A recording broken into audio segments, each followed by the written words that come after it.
go here. Let's see. Hi everyone, it is Nicole Joubert. Where it go?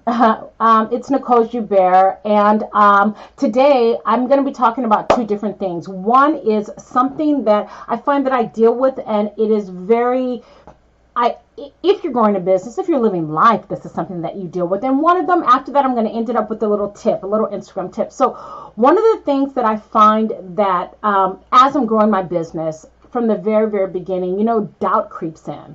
It can't help but creep in.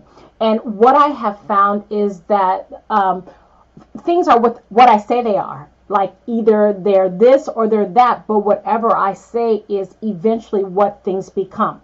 And I'll go back to a story. When I was a little bit younger, I wanted to do something productive with my children, so I made us all sit down and do these vision boards. And everybody, and I went for it. I put all the things that I wanted on my vision board. And then it's not that I forgot about it, but I wasn't concentrating on it after our little thing was done. I put it on my wall and it was just there. But what was happening psychologically is that I was telling myself that that's what I was going to have. And so I was looking at it all the time, constantly, coming in and out of my room before I went to bed. When I woke up, even if it was just for seconds, I was still looking at what I told myself that I wanted. Years down the line, I'm not even paying attention. I have since moved. I have the same vision board on my wall. And then one day I just looked at it and I was like, what? About 80% of the board had come true. And I hadn't even noticed as it was coming true. And I think we deal with this. Not everybody makes a vision board, but everyone does talk about their circumstances. When you're out here about your day, if you have, something good happens, then you're shouting fantastic things about yourself, your business, or whatever it is that you're creating. If you're having a bad day, you're talking down about yourself, your business, or whatever you're creating. And those words have power. The way it works is that if you're constantly telling yourself something positive or negative, your mind starts to believe that that positive or negative thing is true.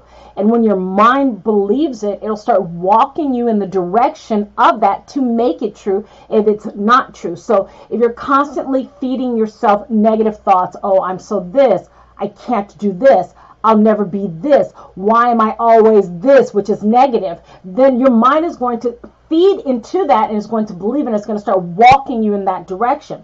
If you're constantly telling yourself, positive things like, let's just say you want a dream home or a dream salary or a dream lifestyle, and you're constantly saying that, aka affirming it, then what happens is your mind starts to walk in that direction because it believes it as truth. If you're constantly telling your mind is saying, oh yeah, okay, I got that. And it starts walking in that direction. And the reason why I wanted to talk to this today is because I found myself being negative. When I woke up this morning, there were a couple of things in my email that I was like, I got to deal with. And I wasn't happy about it. And so I found myself just out of habit, just saying these negative things about, this or that, or why is this always this? Why is this always that? And I had written on my board, because I have a board in my room that I stare at when I wake up in the morning. It's got, Bible verses and all kinds of little things that I want to knock off. And it said on there, the power of the tongue. The power of the tongue. I have, my youngest daughter is always checking me. Mom, don't say that. That's negative. And I'm remembering that. And I'm like, she's absolutely right. Because I've seen this play out in real life. I know how this works. I know how powerful our minds are. And so I just wanted to remind everyone out there today that whatever you say it is. If you get up in the morning and you say you're 10 things bad about yourself, eventually those things will be true.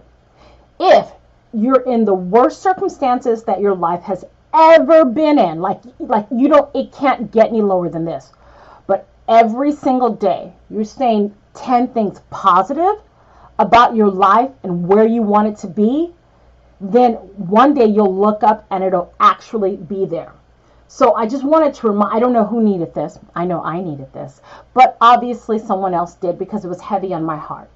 Okay, so and like a little tip I want to give you guys, a really awesome tip on Instagram. So one of the things that I feel like people just like are underrating is the location, putting their location where they are, especially if you own a business. Your location is golden, or if you're an influencer, your location is golden. You should be putting your location in your bio. It should be on your hashtags when you're posting in your IGTV, in your stories, in your captions. It should be everywhere. Now let me tell you why. A couple of reasons. So if you own a business and you want people to actually come in the door, then they need to know where you're at. I have clients and I go on people's pages where they have a brick and mortar and there's no location on it. Now, see, this is the thing. People assume that because they have a business profile that they put the location in the bottom where the business profile gives you the options to add an email or location, ways to get in touch with you. They assume that they're done. They've got nothing else to do. But if someone's looking at Instagram on a laptop or on a regular computer, those things don't show up. And because Instagram is making it easier to do Instagram from a laptop, from a regular computer, and not just your phone, a lot more people are returning to not only using their phone, but to using their laptop or their desktop. Because number one, you get a wider screen and there's more room to play with, and you can visually see things. And business people, that's absolutely what they're doing. They're using their computer to check you out. So if you really want to be found, you have to put your location. So another reason is that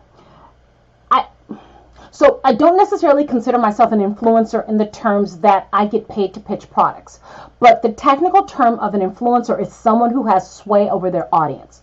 So even though I don't get paid to pitch products, I do influence my audience because they do listen to me. So as an influencer in those terms, I get asked to go to certain events to represent me at that event and to get whatever that's going on at that event to get it to my audience. And so what happens is you'll get a PR firm that picks up a client. So, and I'm in Los Angeles. So let's just say they've got a client in Los Angeles and their client's demographics fit my audience's demographics. So what they'll do is they'll reach out to me and they'll say, hey, we've got this snazzy event. Would you like to go free of charge? Okay, sure, no problem. So I go to the event, and there's some influencers who actually get paid to go to events. I don't do that. I mean, at least not yet. So if I go to the event, they want to know that I'm there and I'm taking pictures and I'm letting people know my stories. But the reason why they know is because they know that I'm in Los Angeles, because it's in my bio and I tag myself in Los Angeles a lot. So that's one thing that you have to do. It's the way people are going to find you. Also, if you just, let's just say you don't have a brick and mortar. Let's just say you're not interested in getting discovered by PR to go to different events and to network in your industry. But let's just say you yourself independently want to hold an event. If you live, let's hypothetically speaking, in Los Angeles, but people haven't been gravitating towards you because they see that hashtag or they see that's where you're from, and you want to hold an event, then there's no one to show up besides maybe the 2 or 3 happenstance people who happen to be in your surrounding. So that's a tip for you guys. Put your location everywhere. Put it in your bio. Put it in everything. Every time you post something, in your stories, in your IGTV, in your captions, make sure you put your location in, because it's got a lot of advantages. Okay, so that's all for today. I will see you guys later. Don't forget, if you guys want to hang out with me, I'm on Instagram at Nicole Joubert. That's NiChole Joub as in boy, ERT, and I will talk to you all. See you soon. Toodles.